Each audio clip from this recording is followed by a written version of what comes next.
Selamat pagi anak-anak, salam DJTM. Pada pagi hari ini kita mulai lagi belajar tema 6 subtema 3. Pada subtema 3 ini kita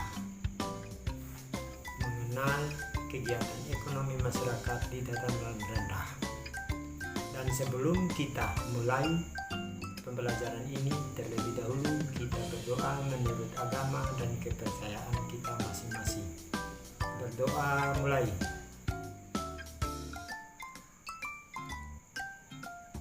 Berdoa selesai. Kita lihat kegiatan ekonomi masyarakat di dataran rendah. Dataran rendah merupakan dataran yang luas dan rata. Dataran rendah ini terletak di ketinggian 0 sampai 200 meter di atas permukaan laut. Dataran rendah juga dikenal dengan istilah aluvial. Tanah jenis ini subur dan baik untuk bercocok tanam.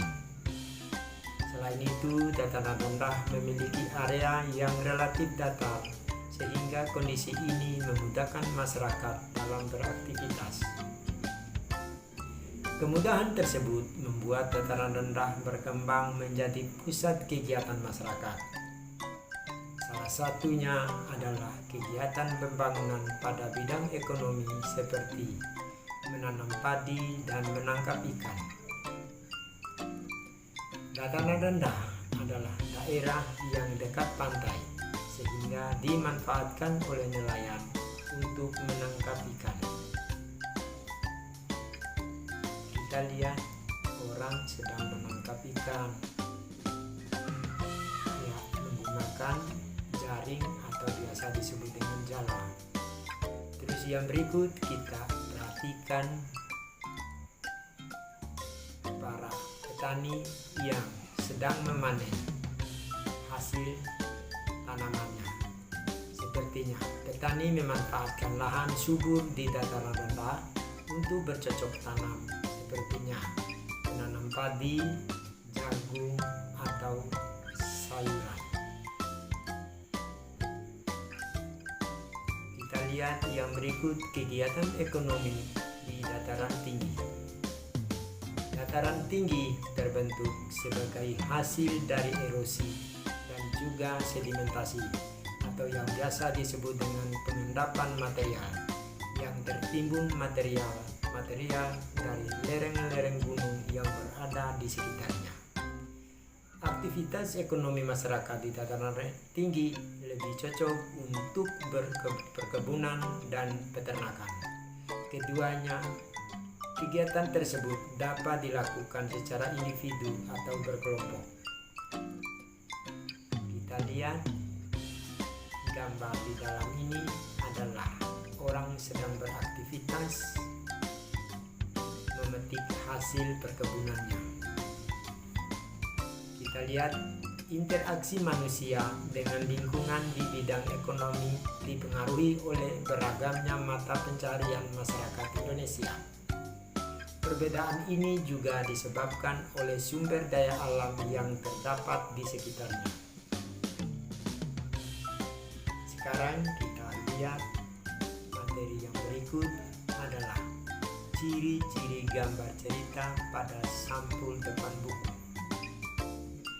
Gambar cerita adalah gambar yang digunakan untuk menjelaskan maksud suatu cerita. Gambar sampul depan buku juga memiliki ciri-ciri sebagai berikut. 1.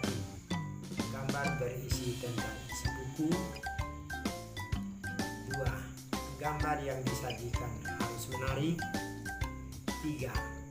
Terdapat judul buku yang ditulis dengan ukuran huruf lebih besar dari tulisan lainnya, nama penulis, dan nama penerbit buku. 4. Warna yang digunakan dapat menarik perhatian pembaca. Perhatikan gambar cerita berikut.